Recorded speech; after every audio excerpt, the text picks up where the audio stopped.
Hey, welcome back to Rookie Roost. So I have a bit of a strange week ahead of myself, which includes moving the tiny house yet again.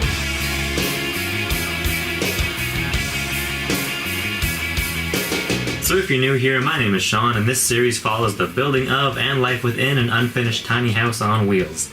A tiny house on wheels which exists currently inside of a warehouse. And because it's in a warehouse, I occasionally will have to move it. So I was warned this could happen, and it's happening. The business that owns the warehouse that I'm parking it in right now needs to shuffle around some stock, and they need the space the house currently occupies. So worst case scenario, I move the house about 300 feet that direction onto the street and hook it up to a vehicle and park it for a couple days. From my understanding, as long as the trailer and the vehicle it's hooked up to are both fully insured, no problem being parked on the street like anybody else. But I'm pretty sure I can't leave the trailer there without being hooked up to a vehicle, even though the trailer is registered and insured. Pretty sure that's how it works. So the most obvious area I need to deal with is right here. These copper lines certainly can't just be flying out the front of the house while it's parked on the street. So this is all for the propane system, so I finally need to actually attach the propane regulator. It's just gonna go on right here. Eventually this is all gonna be built over and covered in. Might get around to doing some kind of a temporary cover just for the next week. So these need to be trimmed back, attached to the little T that I have going on right about here. And then the propane system will be pretty close to being complete. So I've just mounted this regulator onto a block of 2x6. And I should have countersunk these screws, but I didn't. So I'm going to just drill in a little bit here and they will countersink into that. Perfect. So eventually the hoses will come off of this and attach to the propane tanks themselves. And the propane tanks are just gonna sit in between the trailer tongue here. So I'm just bending the copper lines so that they're relatively close to the top of this. So when I put in a piece of plywood to just cover this area up, I only wanna have to notch out the top of the plywood rather than having to go through the middle of it, since that'd be kind of impossible once this is all hooked up.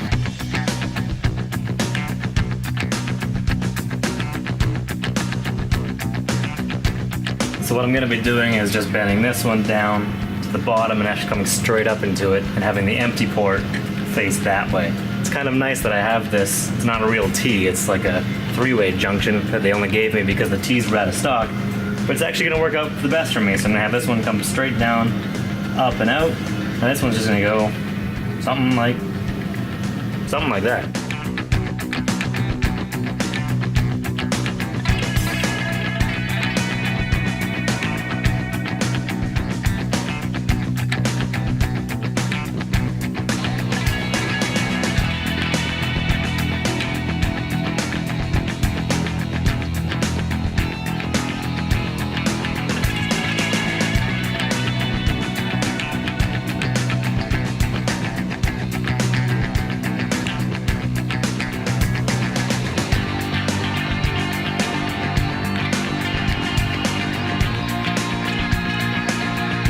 Oh, almost did it. Almost made that mistake again. This goes on before you flare.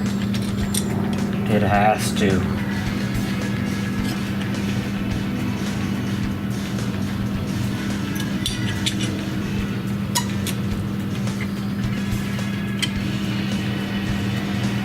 I don't think that turned out too bad. It's not the most ideal setup, but this stuff's kind of a bitch to work with.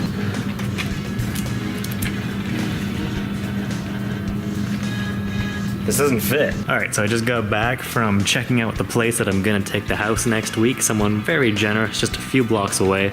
It's gonna let me park on the property for a few days. It's a huge relief because I really didn't want to stick it on the road. So I need to carry on with getting things ready on the exterior of the house. So I need to, once again, get going on those vents. There, the vent is there. That's where the vent is. So it was a couple weeks ago that I hacked these open.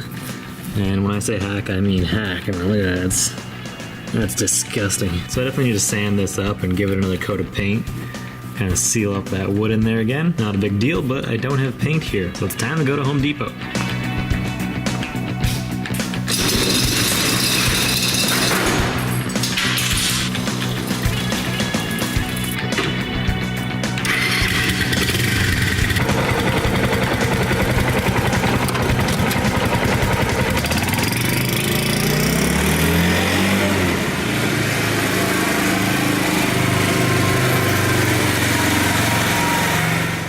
Alright, so I just finished the second coat of paint on the trim around the vents. Now it's gotta wait for that to dry, and then it's time to caulk around it and stick those wall caps into place. Okay, so jumping around a little bit more today because I have an extra pair of hands, so I'm able to get the ceiling on here. So what we did first was just run a bit of speaker wire very easily up in the ceiling. Those are gonna be for the rear speakers, which will be back here and here. And the next thing I'm gonna do is I've got the plywood ready to go up on the ceiling here. And so we're just gonna cut out the holes for those pot lights before actually getting it up here. It'd be a lot easier to do it before rather than after. The LED lights come with this little template, so I'm just going to be measuring out where I want the center of the light to sit, and then tracing the template and cutting the hole. And that's where I'm at right now.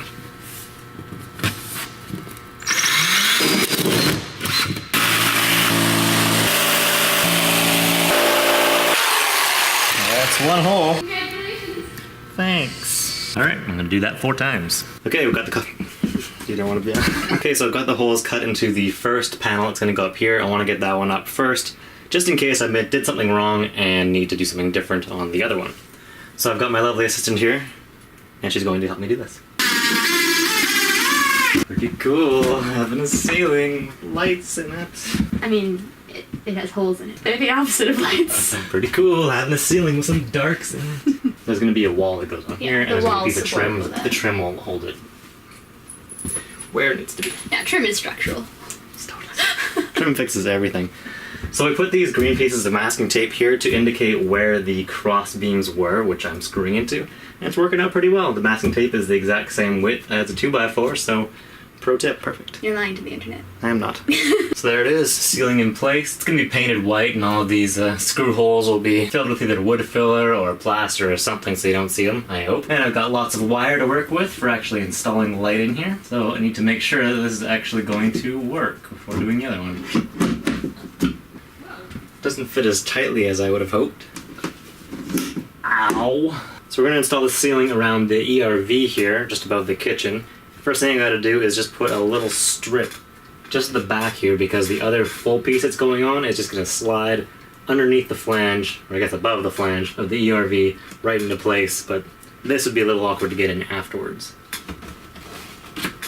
I've done this too many times to know that I'm gonna get it right the first time.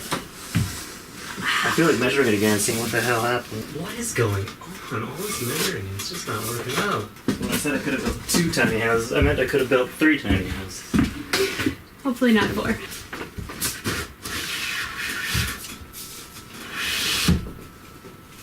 Now what are you hitting? It's not looking good.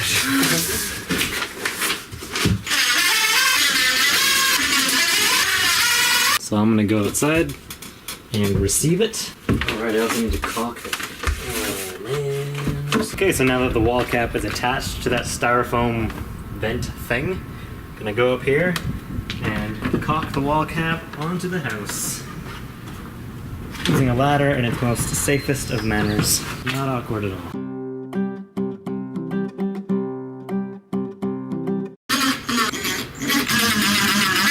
Biomimicry.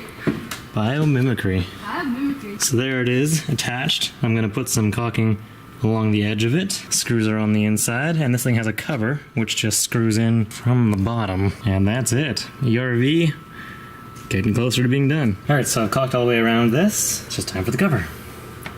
The cover should just snap into place. So this is a special wall cap made especially for this ERV. It was really expensive, but it was pretty much the only option I could go with. The alternative to this is having 2 vents coming out the side of your house that have to be a certain distance away from each other, and the amount of ducting that would have been required and internal framing to hide that ducting would have been unreasonable, so expensive wall cap it was. This thing better not blow off the house as it travels down the road. There it is. So this thing has 2 chambers inside of it the whole way to the ERV, and one chamber is for air in and one is for air out. And apparently in this configuration they both kind of go from the sides rather than the bottom like a typical wall cap, and I guess that's good enough for it. Now it's time to put the range hood in. Cocky cocky.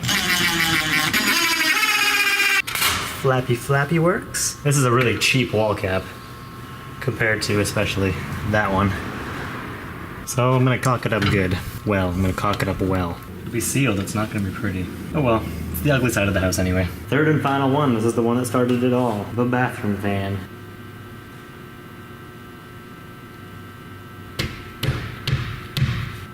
Kinda looks like I'm used to caulk between my legs. Your cock is out of the frame. Okay. The final caulking of the day. So the move went well yesterday. It was really easy. The driver I had to tow the truck was perfect. And so here the house is, back outside in nature again. Kind of a new setting for it. It's on the edge of a farm. Got some chickens hanging out. A couple more to say hello. So it's just gonna be here for a couple days till the end of the week until I can move it back into the warehouse. But I'm a little worried that the warehouse isn't gonna work out long term anymore. Man, I've got a whole collection of chickens down there now. Wondering what I'm doing over here. So maybe a bit of a rocky future here at Rookie Roost, but I'm not gonna really work on the house this week. The house is just completely packed full of all the tools and materials. I had to just shove everything in there and clear the warehouse completely out. From the sounds of it, they want to start storing a lot more product in the warehouse. So they might use the space the tiny house currently sits. So I'm gonna start exploring alternatives and potentially look for somewhere else to park the house. Hopefully the warehouse just works out fine and I can bring it back there and we'll be good and I can finish it and move on from there. But for the rest of the week, I'm just gonna get some reading done, play some guitar, and sort of chill out until this all sort of goes back to normal. Not that I have any idea what normal looks like anymore.